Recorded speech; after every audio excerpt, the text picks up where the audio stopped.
ಎಲ್ಲರಿಗೂ ನಮಸ್ಕಾರ. ನಾನು ನಿಮ್ಮ Savita. Welcome back to my channel.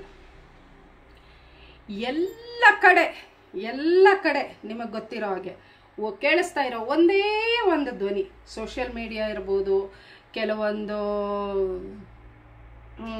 ಬೇರೆ ಬೇರೆ ಚಾನೆಲ್ಗಳಿರ್ಬೋದು, ಯಾವ್ದ್ಯಾವುದು ಸೋಷಿಯಲ್ ಮೀಡಿಯಾಗಳಿದೆ, ಎಲ್ಲದರಲ್ಲೂ ನಾವು ಫಸ್ಟ್ ಹೀಗೆ ಓಪನ್ ಮಾಡಿದ ತಕ್ಷಣ ಸಿಗೋದು ಒಂದೇ ಒಂದು, ಇದು justice for Soujanya, justice for Soujanya, justice for Soujanya ಅನ್ನೋ ಒಂದೇ ಒಂದು ಫೋಟೋ ಹಾಕ್ತಾರೆ, ಜಸ್ಟಿಸ್ ಫಾರ್ ಸೌಜನ್ಯ ಅಂತಾರೆ. ಅದು ಬಿಟ್ಟರೆ ನಮ್ಮೆಲ್ಲರಿಗೂ ಸತ್ಯದ ಪರಿಚಯ, ಸತ್ಯದ ದಾರಿ ತೋರಿಸದಂತ, ಅದು ಹಂಗಲ್ಲ ಸ್ಟೋರಿ, ಇದು ಹಿಂಗೆ ಅಂತ ನಮಗೆಲ್ಲರಿಗೂ ಹೇಳ್ಕೊಟ್ಟಿರೋ ಅಂಥ, ತೋರಿಸ್ಕೊಟ್ಟಿರೋ ಅಂಥ ಸತ್ಯದ ಮಾರ್ಗನ ನಮ್ಮ MD ಸಮೀರ್ ಅವರು. ಸಮೀರ್ ಅವ್ರಿಗೆ ಜೈ, ಸಮೀರ್ ಅವ್ರಿಗೆ ಜೈ. ಮಹೇಶ್ ಅಣ್ಣ ಅವರೇ, ನಿಮ್ಮ ಹೋರಾಟ ಹೀಗೆ ಇರಲಿ, ಜೈ. ಗಿರೀಶ್ ಅಣ್ಣ ಅವರು, ನಿಮ್ಮ ಎಫರ್ಟಿಗೆ ನಾವು ತುಂಬ ಥ್ಯಾಂಕ್ಫುಲ್ ಆಗಿದ್ದೀವಿ, ನಿಮ್ಮ ಹೋರಾಟಕ್ಕೆ ಜೈ. ಇಷ್ಟು ಮಾತ್ರ ಹೇಳ್ತೀರಾ ಮೇಡಮ್.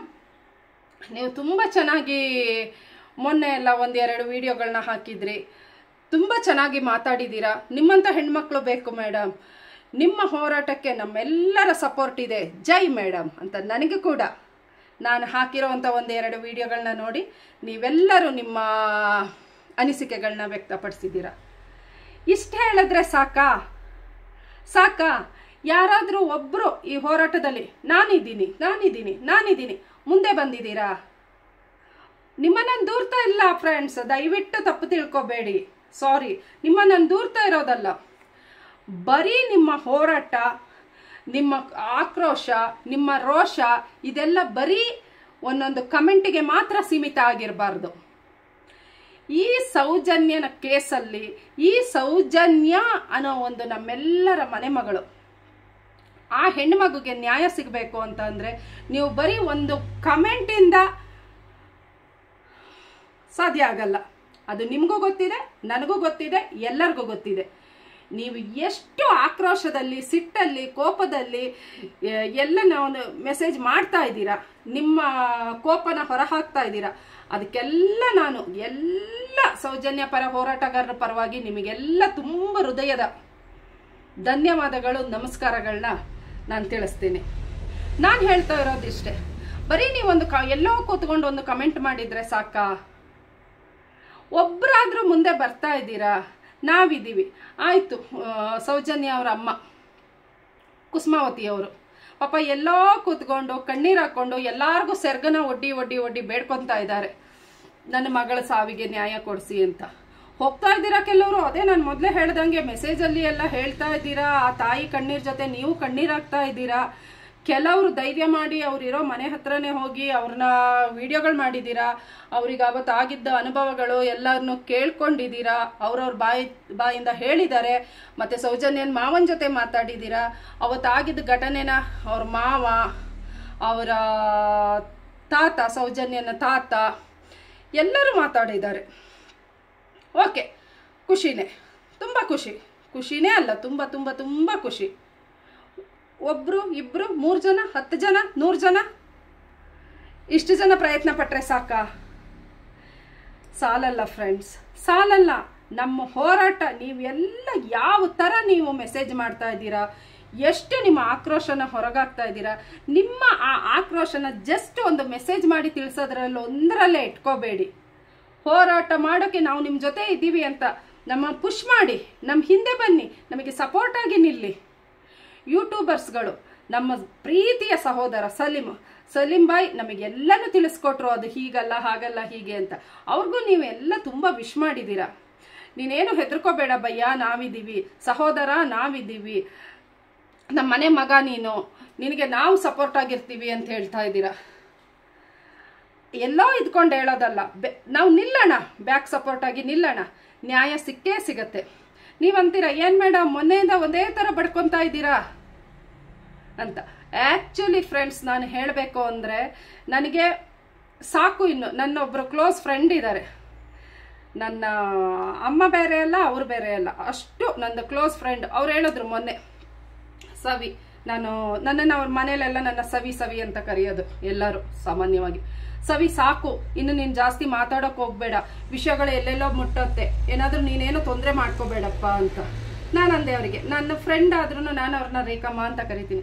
ಇಲ್ಲ ರೇಖಮ್ಮ ಹಾಗೇನಿಲ್ಲ, ನನಗೆ ಅದನ್ನೆಲ್ಲ ನೋಡುವಾಗ ತುಂಬ ಹೊಟ್ಟೆ ಉರಿದೋಯ್ತು, ಬೇಜಾರಾಯಿತು. ಹಾಗಾಗಿ ನಾನು ಈ ವಿಷಯದಲ್ಲಿ ನಾನು ಎಂಟರ್ ಆದೆ. ನಾನು ಮಾತಾಡಲೇಬೇಕು. ನಾನೊಬ್ಬಳು ಯೂಟ್ಯೂಬರ್ ಆಗಿ, ಕಂಟೆಂಟ್ ಕ್ರಿಯೇಟರ್ ಆಗಿ, ನಾನು ಒಬ್ಬ ನಮ್ಮ ಫ್ಯಾಮಿಲಿಯ ಅವರೇ ಆದ ಸಮೀರ ಭಯ್ಯ ಅವರು ಈ ಹೋರಾಟದಲ್ಲಿ ಇಷ್ಟು ಮುಂದುವರೆದಿದ್ದಾರೆ ಅಂದರೆ ನಾವು ಕೂಡ ಅವ್ರ ಫ್ಯಾಮಿಲಿನೇ. ಕಂಟೆಂಟ್ ಕ್ರಿಯೇಟರ್ ಎಲ್ಲ ಒಂದೇ. ನಾವು ಅವರಿಗೆ ನಮ್ಮ ಕೈಯಲ್ಲಾಗಿದ್ದು ಸ್ವಲ್ಪ ಆದರೂ ಇದು ಮಾಡಬೇಕು ಅಂತ ನಾನು ಕೂಡ ವಿಡಿಯೋ ಮಾಡಿದ್ದೆ ರೇಖಮ್ಮ, ನೀವೇನು ಭಯ ಪಡಬೇಡಿ ಅಂತ ಹೇಳಿದೆ ನಾನು. ಮತ್ತೆ ನನ್ನ ಮಗಳು ಹೇಳಿದ್ಲು ಫೋನ್ ಮಾಡಿ, ಮಮ್ಮಿ ಇನ್ನು ಇದು ಬೇಡ. ನಾನು ಓಕೆ ಅಂತ ಹೇಳಿದೆ. ಸಾಕು ಅಂದ್ಲು. ಏನಾದರೂ ಪ್ರಾಬ್ಲಮ್ ಆಗುತ್ತೆ, ತೊಂದರೆ ಆಗುತ್ತೆ, ಎಂತೆಂಥವ್ರನ್ನೇ ಬಿಡ್ತಾ ಇಲ್ಲ, ಏನೆಲ್ಲ ಮಾಡ್ತಾ ಇದ್ದಾರೆ, ಸಾಕು ನಿಮ್ಮ ಆಕ್ರೋಶನ, ನಿಮ್ಮ ಸಿಟ್ಟನ್ನು, ನಿಮ್ಮ ಕೋಪನ ಹೊರಗಾಕಿದ್ದೀರಾ ಮಮ್ಮಿ, ಸಾಕು ಅಂತ. ಓಕೆ ಅಂತ ಹೇಳಿದೆ. ಆದರೂ ನಾನು ಯಾವಾಗಲೂ ನ್ಯೂಸ್ ನೋಡುವಾಗ ನಾನು ನಿಮಗೀಗ ಗೊತ್ತಿರೋ ಹಾಗೆ ಜಾಸ್ತಿ ನಾವು ಅಲ್ಲಿ ಇಲ್ಲಿ ಓಡಾಗ ಎಲ್ಲ ಫೋನಲ್ಲಿ ಎಲ್ಲ ನೋಡ್ತೀವಿ. ತೆಗೆದಾಗೆ ಮುಗಿತಾನೇ ಇಲ್ಲ. ಹೊಸ ವಿಚಾರಗಳು ಬರ್ತಾನೇ ಇದೆ. ಆಗ ನನಗನ್ಸಿದ್ದು ಒಂದೇ, ಹೊಳೆಗೆ ಬಿದ್ದಾಗಿದೆ. ಸಮುದ್ರಕ್ಕೆ ಇದು ಸಮುದ್ರ ಅಂತ ಗೊತ್ತಿದ್ರೂ ಸಮುದ್ರಕ್ಕೆ ಹಾರ್ಬಿಟ್ಟಿದ್ದೀನಿ ನಾನು. ಇಲ್ಲ ಪೂರ್ತಿ ಕೊಚ್ಕೊಂಡು ಹೋಗ್ಬೇಕು ಸಮುದ್ರದಲ್ಲಿ. ಸಮುದ್ರನೋ ಹೊಳೆನೋ ಬಾವಿನೋ ಏನೋ ಕೊಚ್ಕೊಂಡು ಹೋಗ್ಬೇಕು. ಇಲ್ಲ ಪ್ರಯತ್ನ ಪಟ್ಟು ಈಜಿ ಏನಾದರೂ ಮಾಡಿ ವಾಪಸ್ ಬರಬೇಕು. ಮುಂದೆ ಇಟ್ಟ ಹೆಜ್ಜೆನ ಹಿಂದೆ ತೆಗಿಬಾರ್ದು ಅಂತ ಯೋಚನೆ ಮಾಡಿದೆ. ಆಗ ನಾನು ಒಂದು ಕಡೆ ನನ್ನ ಮಗಳು, ಒಂದು ಕಡೆ ಸೌಜನ್ಯ, ನಾನು ಥಿಂಕ್ ಮಾಡಿದೆ. ನನಗೆ ಅನಿಸಿದ್ದು, ನನಗೆ ಸೌಜನ್ಯನ ವಿಷಯನೇ ಮೇಯ್ನ್ ಆಯಿತು. ನನ್ನ ಮಗಳು ಹೇಳಿದ್ದ ಮಾತನ್ನು ನಾನು ಹಿಂದಕ್ಕಿಟ್ಟು ನಾನು ಮುನ್ನುಗ್ಗಲೇಬೇಕು ಅಂತ ಮತ್ತೆ ಇವತ್ತು ನಿಮ್ಮ ಮುಂದೆ ಬಂದಿದ್ದೀನಿ. ಇಷ್ಟೇ, ಮತ್ತೇನಿಲ್ಲ ಫ್ರೆಂಡ್ಸ್. ಎಲ್ಲರಿಗೂ ಗೊತ್ತಿದೆ, ನನ್ನ ತಮ್ಮನೇಲೇ ನೋಡಿರ್ತೀರ, ಕಾಣದ ಕೈಗಳು.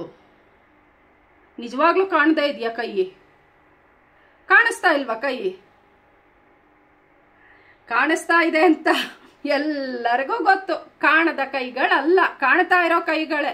ಕಾಣ್ತಾ ಇರೋ ಕೈಗಳಿಗೆ ಇದೆಲ್ಲ ಸಪೋರ್ಟ್ ನಡೀತಾ ಇರೋದು. ಕಾಣ್ತಾ ಇರೋ ಕೈಗಳಿಂದಾನೇ ಸಮೀರಿಗೆ ಮೊನ್ನೆ ನೋಟಿಸ್ ಆಗಿದ್ದು. ಕಾಣ್ತಾ ಇರೋ ಕೈಗಳಿಂದಾನೇ ನಮ್ಮ ಮಹೇಶ್ ಅಣ್ಣ ಅವರಿಗೆ ನಾನ್ ಬೆಲೆಬಲ್ ಕೇಸ್ ಎಲ್ಲ ಇದು ಮಾಡಿಕೊಂಡು ಈ ಹೋರಾಟಕ್ಕೆ ಬಂದ್ಮೇಲೆ ಮಹೇಶ್ ಅಣ್ಣ ಅವರು ಅವ್ರ ಮೇಲೆ ಕೇಸ್ ಫೈಲ್ ಮಾಡಿದ್ದು. ಯಾರು ಬಂದ್ರು ಆ ವಿಷಯದ ಬಗ್ಗೆ ಮಾತಾಡಕ್ ಹೋದ್ರೆ ಅಲ್ಲಿ ಏನಾದರೂ ಒಂದು ಪ್ರಾಬ್ಲಮ್ ಮಾಡೋದು, ಏನಾದರೂ ಒಂದು ಇಶ್ಯೂಸ್ ಕ್ರಿಯೇಟ್ ಮಾಡೋದು, ಏನಾದರೂ ಒಂದು ಅಲ್ಲಿ ಬಾಯಿ ಮುಚ್ಚೋದು.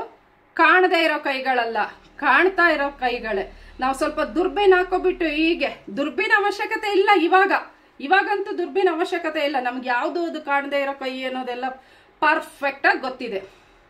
ದುರ್ಬೀನ್ ಹಾಕಿ ಕುಡ್ಕೋದು ಬೇಡ. ಕಣ್ಣು ಚೆನ್ನಾಗಿ ಸ್ವಲ್ಪ ಕಣ್ಣನ್ನು ಸ್ವಲ್ಪ ನೀಟಾಗಿ ಪೊರೆಗೆರೆ ನಮಗೆ ಕೂತಿರುತ್ತಲ್ಲ, ಇಷ್ಟು ವರ್ಷ 11, 12, 13 ವರ್ಷ ಕೂತಿತ್ತಲ್ಲ ಪೊರೆ, ಆ ಪೊರೆ ಒಂದು ಸ್ವಲ್ಪ ತಕ್ಕೊಂಡಿದೀವಲ್ಲ ಈಗ. ಸಮೀರನೋ ದೇವದೂತ, ದೇವಮಾನವ, ನನ್ನ ಪ್ರಕಾರ ಹೌದಪ್ಪ, ಸತ್ಯದ ದಾರಿ ತೋರಿಸ್ತಾ ಇದ್ದಾರೆ ಅಂದರೆ ದೇವಮಾನವನೇ ಅವರು. ಒಂದು ಸ್ವಲ್ಪ ತೆಕ್ಕೊಂಡಿದೀವಲ್ಲ, ಅದರಿಂದ ಚೆನ್ನಾಗಿ ಒಂದು ಸ್ವಲ್ಪ ಇನ್ನೊಂದ್ಸಲ ಈಗ ಉಜ್ಕೊಬಿಟ್ಟು ಈಗ ನೋಡಿದ್ರೆ ಆಯಿತು. ಕೈ ಎಲ್ಲ ಸಿಗುತ್ತೆ, ಹಿಡ್ಕೊಂಡು ಎಳೆಯೋದಷ್ಟೇ. ನನ್ನೊಬ್ಬಳಿಂದ ಆಗುತ್ತಾ? ಮಹೇಶಣ್ಣ ಒಬ್ಬರಿಂದ ಆಗುತ್ತಾ? ಗಿರೀಶ್ ಭಟ್ಟಣ್ಣನವರೊಬ್ಬರಿಂದ ಆಗುತ್ತಾ? ನಾವೆಲ್ಲ ಒಗ್ಗೂಡೋಣ, ನಾವೆಲ್ಲ ನಿಲ್ಲೋಣ, ಎಳ್ದಾಕೋದು ಅಷ್ಟೇ. ಸಾಕ್ಷಿ ಇಲ್ಲ ಮೇಡಮ್, ಏನ್ ಮೇಡಮ್ ಮಾತಾಡೋದು? ಸಾಕ್ಷಿನೇ ನಾಶ ಮಾಡಿದಾರಲ್ಲ ಮೇಡಮ್, ಏನ್ ಮಾತಾಡೋದು? ನಾನಾಗ ಒಂದ್ ಕ್ಷಣ ಯೋಚನೆ ಮಾಡಿದೆ, ಹೌದಲ್ಲ, ನನಗೆ ಈ ತರ ಎಲ್ಲ ಕಮೆಂಟ್ ಮಾಡ್ತಾ ಇದ್ದಾರಲ್ಲ, ಮತ್ತೆ ನನಗೂ ಅಲ್ಪ ಸ್ವಲ್ಪ ದೇವ್ರ ಬುದ್ಧಿ ಕೊಟ್ಟಿದ್ದಾರಲ್ಲ. ಪುನಃ ರಿಪೀಟ್ ಮಾಡಿ ನಾನು ಆ ವಿಡಿಯೋಗಳು, ಕೆಲವೊಬ್ರು ಮಾತಾಡಿರೋದು, ಕೆಲವೊಬ್ರು ಹೊರಗಡೆಯವರೆಲ್ಲ ಮಾತಾಡಿರೋದು ನಾನು ನೋಡಿರೋದು.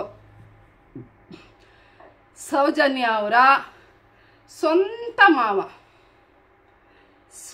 ಅವ್ರ ತಾಯಿ ಕುಸುಮಾವತಿ ಅಮ್ಮ, ಇವರೆಲ್ಲ ಮಾತಾಡಿರೋ ಅವ್ರ ಬಾಯಿಂದ. ಸ್ವಾಮಿ, ನಿಮಗೆ ಡೌಟ್ ಇದ್ರೆ ಹೋಗ್ಬಿಟ್ಟು ಇದು ಕುಡ್ಲಾ ರಾಂಪಜೆ ಚಾನೆಲ್ ಅಂತೆಲ್ಲ ಇದೆ, ಕೆಲವೊಂದು ದಕ್ಷಿಣ ಕನ್ನಡದ ಹೋರಾಟ ಇವುಗಳೆಲ್ಲ ನ್ಯೂಸಲ್ಲಿ ಬರ್ತಾ ಇದೆ.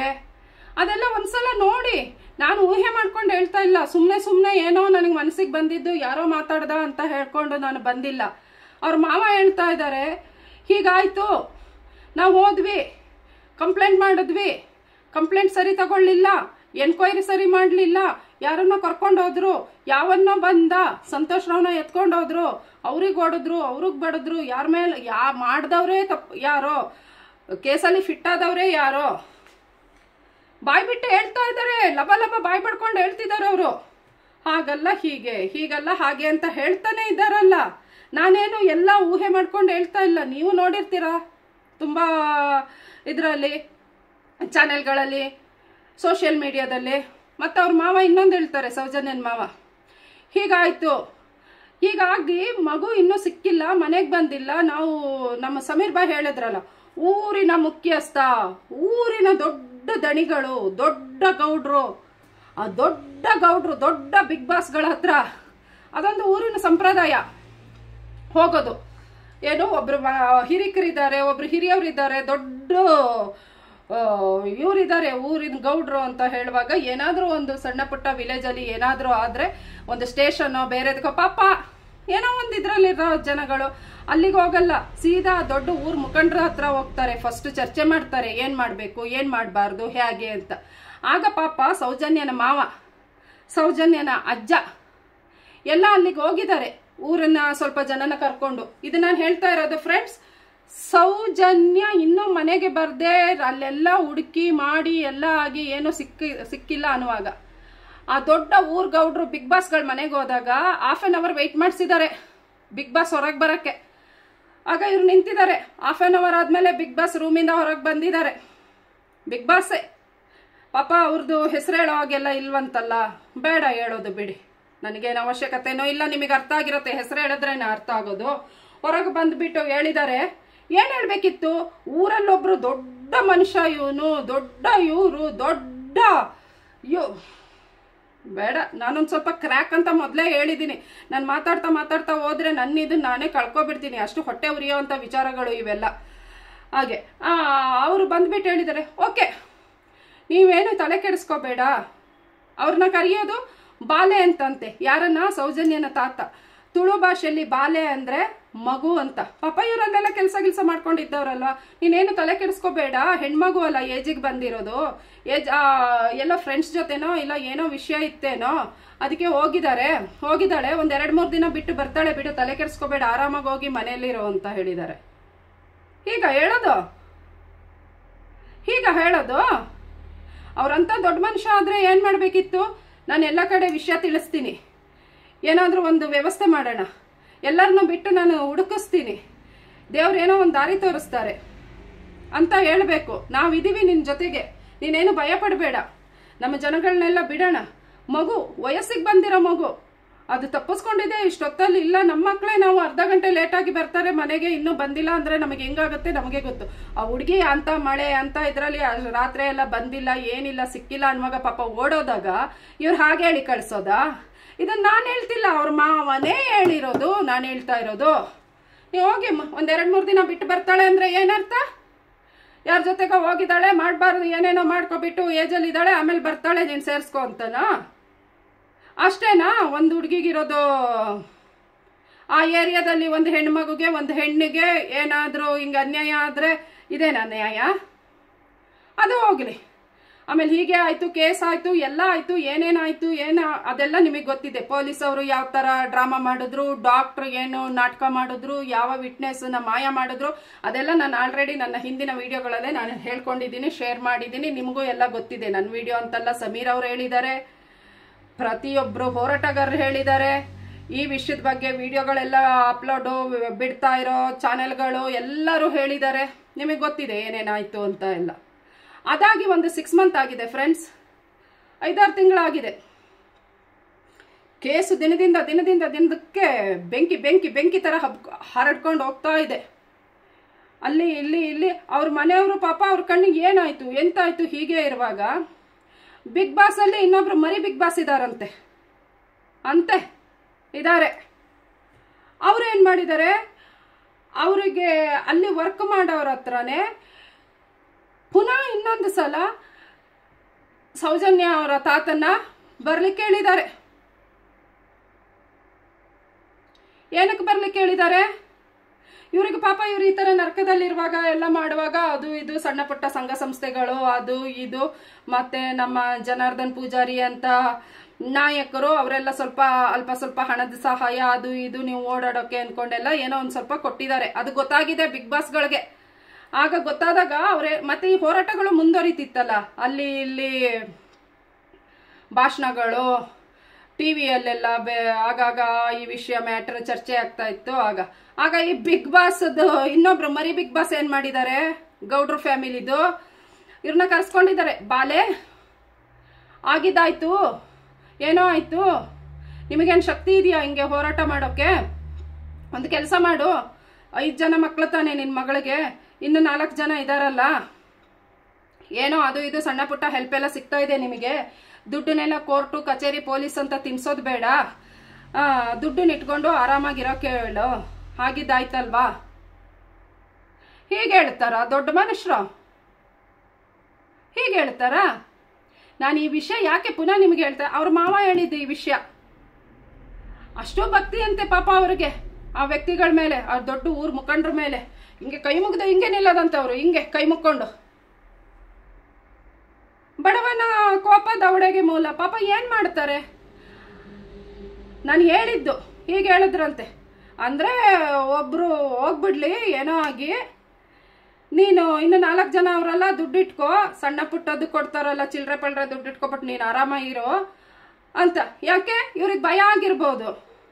ಕಾಣದ ಕೈ ನಾವು ಹೇಳ್ತೀವಲ್ಲ, ಅವ್ರದ್ದು ಕೈವಾಡ ಇವ್ರದ್ದು ಕೈವಾಡ ಬೇರೆದು ಏನೆಲ್ಲ ಹೇಳ್ತಾ ಇರ್ವಲ್ಲ, ಹಾಗೆ ಭಯ ಶುರುವಾಗಿರ್ಬೋದು. ನಿನಗೆ ಭಯ ಇಲ್ಲ ಅಂದ್ರೆ ನೀನಾಕೆ ಹೀಗೆ ಹೇಳ್ತೀಯಾ? ಅದ್ರ ಬದಲು ಅವ್ರಿಗೆ ಒಂದು ಸಪೋರ್ಟ್ ಆಗಿ ನಿಂತುಬಿಟ್ಟು, ಹಂಗಲ್ಲಪ್ಪ ಹೀಗೆಲ್ಲ ಆಗಬಾರ್ದಿತ್ತು, ಆಗೋಯ್ತು, ನಿಮ್ಮ ಜೊತೆ ನಾವಿದ್ದೀವಿ ಅಂದಿದ್ರೆ ಇವತ್ತು ಸಮೀರ್ ಅಂತವ್ರು ಯಾಕ್ರಿ ಮಾತಾಡ್ತಾ ಇದ್ರು? ಯಾಕೆ ಮಾತಾಡ್ತಿದ್ರು? ಮಹೇಶ್ ಅಣ್ಣನಂತವ್ರು ಯಾಕ್ರಿ ಹೋರಾಟ ಮಾಡ್ತಾ ಇದ್ರು? ಗಲ್ಲಿ ಗಲ್ಲಿ ಬೀದಿ ಬೀದಿ ಎಲ್ಲ ಕಡೆ, ಸುಳ್ಯ, ಕಾರ್ಕಳ, ಬೆಳ್ತಂಗಡಿ ಸುತ್ತಮುತ್ತ ಇರೋವಂಥ ಎಲ್ಲ ಪ್ಲೇಸು ಎಲ್ಲ ಕಡೆ ಹೋಗಿ ಭಾಷಣ ಯಾಕೆ ಮಾಡ್ತಾರೆ ಮಹೇಶ್ ಅಣ್ಣನಿಗೆ ಏನು ಹುಚ್ಚಿಡ್ದಿದ್ಯಾ? ಅವ್ರಿಗೂ ಗೊತ್ತು ಅದೆಲ್ಲ ಸತ್ಯ. ಇಂಥದವ್ರು ಆಗಿಂದ ನೋಡ್ಕೊಂಡು ಬಂದಿದ್ದಾರೆ. ಆಮೇಲೆ ಮಹೇಶ್ ಅಣ್ಣಂಗೆ ಹೇಳೋದು, ಅವನು ಚೆನ್ನಾಗಿ ದುಡ್ಡು ತಿಂದಿದ್ದಾನೆ, ಸೂಟ್ಕೇಸು, ಅದಕ್ಕೆ ಹೀಗೆ ಓಡಾಡ್ತಾ ಇದ್ದಾನೆ ಈ ವಿಷಯದಲ್ಲಿ. ಯಾರಿಂದ ಮಹೇಶ್ ಅಣ್ಣ ದುಡ್ಡು ತಿಂದ್ರು? ಮಹೇಶ್ ತಿಮ್ರೋಡಿ ಅವರು ಯಾರಿಂದ ದುಡ್ಡು ತಿಂತಾರೆ? ಸೌಜನ್ಯನ ಮನೆಯಿಂದನಾ? ನಂಬೋ ವಿಷಯನಾ? ಅವರು ಮಹೇಶ್ ಅಣ್ಣನಿಗೆ ದುಡ್ಡು ಕೊಟ್ಟು ಹೋರಾಟ ಮಾಡಿಸೋ ಲೆವೆಲಲ್ಲಿ ಇದ್ದಾರಾ? ಮಹೇಶ್ ಅಣ್ಣನ ಪರ್ಚೇಸ್ ಮಾಡೋಕ್ಕೆ ಮಹೇಶ್ ಅಣ್ಣ ಏನು ಯಾರು? ಅವರೊಬ್ಬರು ನೇರ ದಿಟ್ಟ ನಿರಂತರ ದೃಢವಾದ ಸಿಂಹ ಥರ ಇರೋವಂಥ ಒಬ್ಬರು ಹೋರಾಟಗಾರರು. ಇಂಥ ಅನ್ಯಾಯಗಳ ವಿರುದ್ಧ ನಿಂತು ಧ್ವನಿ ಎತ್ತಿ ನಾನಿದ್ದೀನಿ, ನಮ್ಮನೆ ಮಗಳು, ನನ್ನ ಮಗಳು, ನಮ್ಮೂರಿನ ಹುಡುಗಿ, ಈ ಥರ ಆದ ಅನ್ಯಾಯ ಬೇರೆಲ್ಲೂ ಆಗಬಾರ್ದು. ಇಂಥ ಒಂದು ದೇವರು ವಾಸ ಮಾಡ್ತಕೊಂಡು ಇರೋವಂಥ ಜಾಗದಲ್ಲಿ ಮತ್ತೆಂದು ಈ ಥರ ಅದೇನು ಹೇಳ್ತಾರೆ, ಅವಮಾನ ಪಡೋವಂಥ ಇಂಥದ್ದು ಅಮಾನವೀಯ ಘಟನೆ ಮತ್ತೆಲ್ಲೂ ನಡಿಬಾರ್ದು ಇನ್ನು ಅಂತ ಹೋರಾಟ ಮಾಡ್ಕೊಂಡಿರೋರು. ಅವ್ರು ದುಡ್ಡು ತಗೊಂಡು ಭಾಷಣ ಮಾಡ್ತಾರೆ ಅಂತಿರಲ್ಲ. ನಾನೇನು ಮಹೇಶ್ ಅಣ್ಣನ ನಾನು ಇದುವರೆಗೂ ನನಗೆ ಗೊತ್ತಿಲ್ಲ.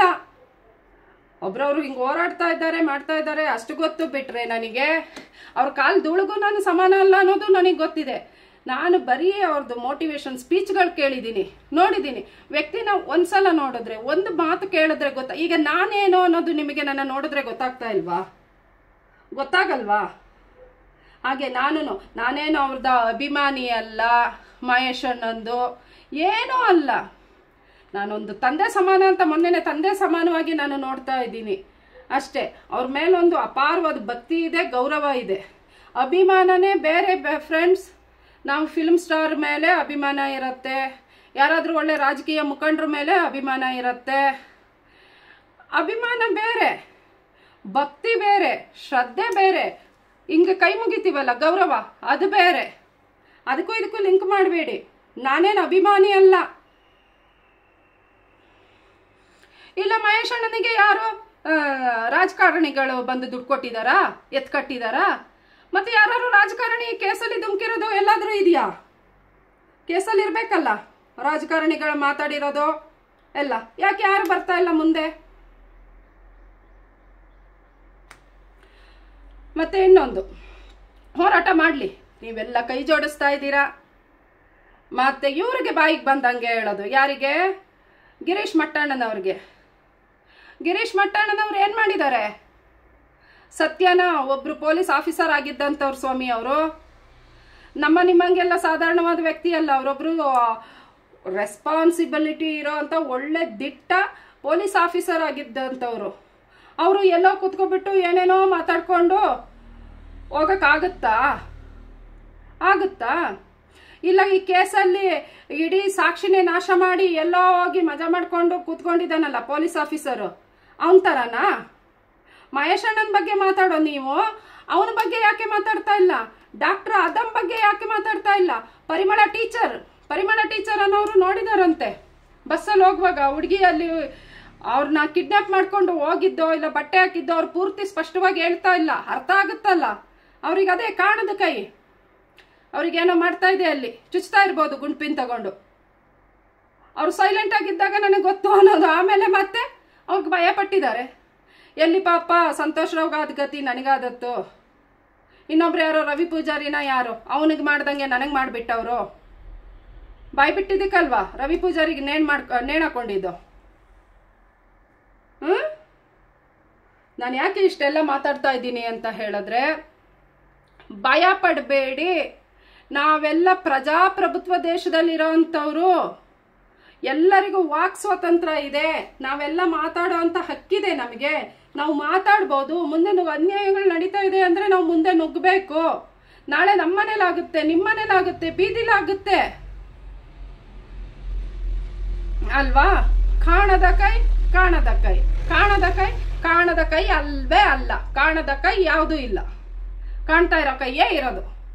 ಮತ್ತೆ ಇನ್ನೊಂದು ವಿಷಯ ನಾನು ಮರ್ತೆ, ಮಿಸ್ಟರ್ ಕೀಕಿ, ನಿಮಗೆ ಗೊತ್ತಾಗಿರುತ್ತೆ ಮಿಸ್ಟರ್ ಕೀಕಿ ಯಾರು ಅಂತ. ಅವನಿಗೆ ಮಿಸ್ಟರ್ ಅಲ್ಲ, ಅವನು ಕಪಿ ಕೀಕಿ, ಅವನು ಕಪಿ. ಅವನು ಕುತ್ಕೊಂಡು ಹೇಳ್ತಿದ್ದಲ್ಲಪ್ಪ ಚಾನಲಲ್ಲಿ, ನೀನು ಇಷ್ಟೊಂದೆಲ್ಲ ಓದ್ಕೊಂಡಿದ್ದೀನಿ ಅಂತೀಯ, ನಾನು ಅದ್ರ ಬಗ್ಗೆ ಅಷ್ಟು ತಿಳ್ಕೊಂಡಿದ್ದೀನಿ ಮಾಡ್ತೀನಿ ಅಂತೀಯ, ನಿನಗೊಂದು ಸ್ವಲ್ಪನೂ ಏನು ತಿಂದ ಅನ್ನ ನಿನ್ಗೆ ಜೀರ್ಣ ಆಗುತ್ತಾ?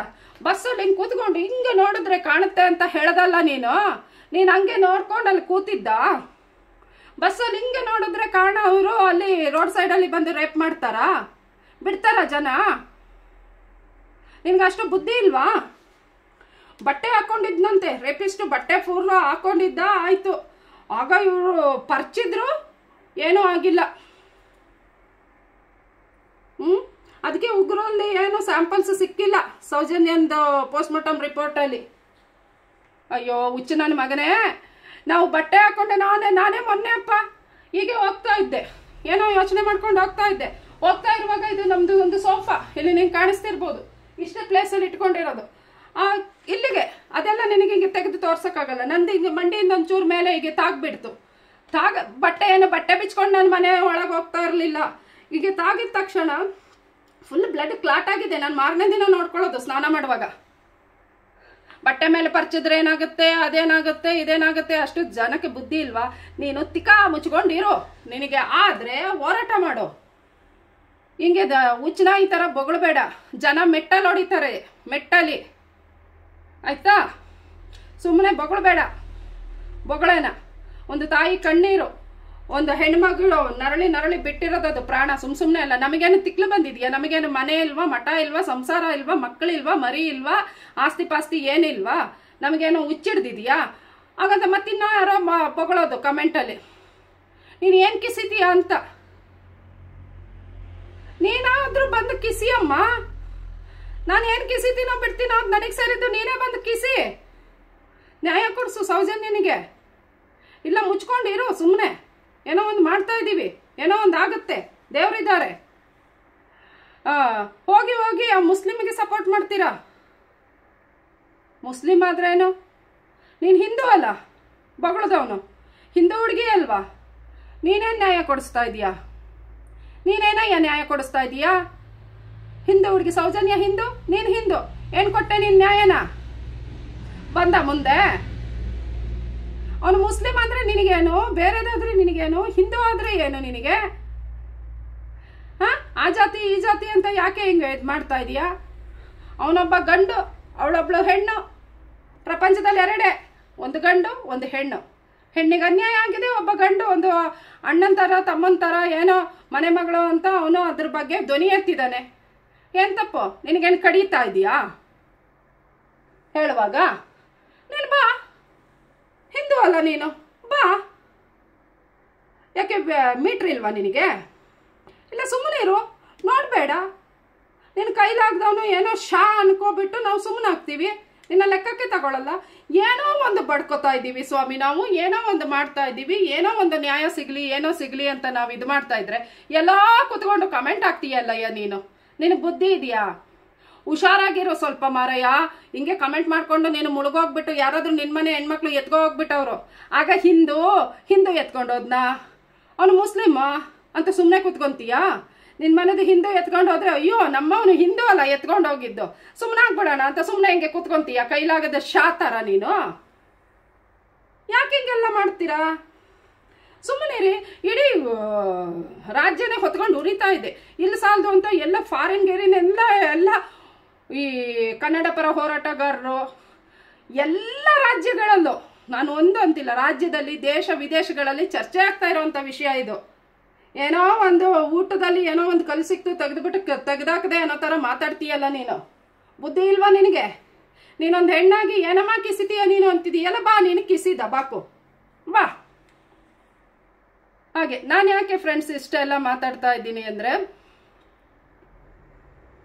ಅದೇ ನಾನು ಹೇಳ್ದಾಗೆ ಕಾಣದ ಕೈ ಇದೆ, ಅವ್ರದ್ದು ಅದು ಇದೆ, ಅವ್ರದ್ದು ಇದು ಇದೆ, ಅವ್ರದ್ದು ಬದನೆಕಾಯಿ ಇದೆ ಅನ್ನೋದು ಬೇಡ. ನಮಗೆ ನಿಮಗೆ ಎಲ್ಲರಿಗೂ ಕಾಣ್ತಾ ಇರೋ ಕೈಯೇ ಅದು, ಆಯ್ತಾ? ಕಾಣ್ತಾ ಇರೋ ಕೈಯೇನು ಮತ್ತೆ ಮತ್ತೆ ರಿಪೀಟ್ ಮಾಡ್ತೀನಿ. ಫಸ್ಟ್ ಹೋಗಿ ಆ ಪೊಲೀಸನ್ನ ಹಿಡ್ಕೊಳ್ಳೋಣ ಬನ್ನಿ. ಡಾಕ್ಟರ್ ಅದಮ್ಮನ ಹಿಡ್ಕೊಳ್ಳಿ, ಪ್ರಶ್ನೆ ಮಾಡಿ, ಇಡೀರಿ ಮೈಕು. 5 ಜನದಲ್ಲಿ 3 ಜನ ಉಳ್ಕೊಂಡಿದಾರಲ್ಲ, ಇದರಿಂದ ಎಲ್ಲ ಕೇಸ್ ಮುಗೀತು ಅಂತ ಹೇಳ್ಕೊ ಬಂದ್ಬಿಟ್ಟು ದೇವ್ರ ಮುಂದೆ ಪ್ರಮಾಣ ಮಾಡದಂತ ಮಹಾನುಭಾವರು ಮಲ್ಲಿಕ್ ಜೈನ್, ಧೀರಜ್ ಜೈನ್, ಉದಯ್ ಜೈನ್, ಅವ್ರನ್ನ ಹಿಡ್ಕೊಳ್ಳಿ. ಬಿಗ್ ಬಾಸ್ಗಳು ನೀವು ಮೀಟ್ರ್ ಇದ್ದವ್ರಾದ್ರೆ ಬಿಗ್ ಬಾಸ್ ಅವ್ರ ಮಾವನೇ ಸ್ಟೇಟ್ಮೆಂಟ್ ಕೊಟ್ಟಿದ್ದಾರೆ, ನಮ್ಮ ಮನೆ ಈ ಥರ ನಮ್ಮ ಅಪ್ಪನ ಹತ್ರ ಮಾತಾಡಿದ್ದಾರೆ ಅಂತ. ಅವ್ರ ಹತ್ರ ಹೋಗಿ ಕ್ವಶನ್ ಕೇಳಿ, ಆಯ್ತಾ? ಸುಮ್ಮನೆ ಕೂತ್ಕೋಬಿಟ್ಟು ಅಯ್ಯೋ ಯಾವುದೋ ಕಾಣದ ಕೈಯಿಂದ ಆಗ್ತಾ ಇದೆ, ಕಾಣದ ಕೈ ಹಂಗೆ ಪೂರ್ತಿ ಮುಚ್ಚೋಗ್ಬಿಡುತ್ತೆ ಸ್ವಾಮಿ.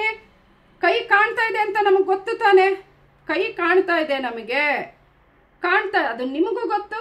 ಸತ್ಯ ಹೇಳಿ, ನಾನು ಸತ್ಯ ಹೇಳ್ತಾ ಇದ್ದೀನಿ, ಒಂದು ಹೆಣ್ಣಾಗಿ ಓಪನ್ ಸ್ಟೇಟ್ಮೆಂಟ್ ಕೊಡ್ತಾ ಇದ್ದೀನಿ.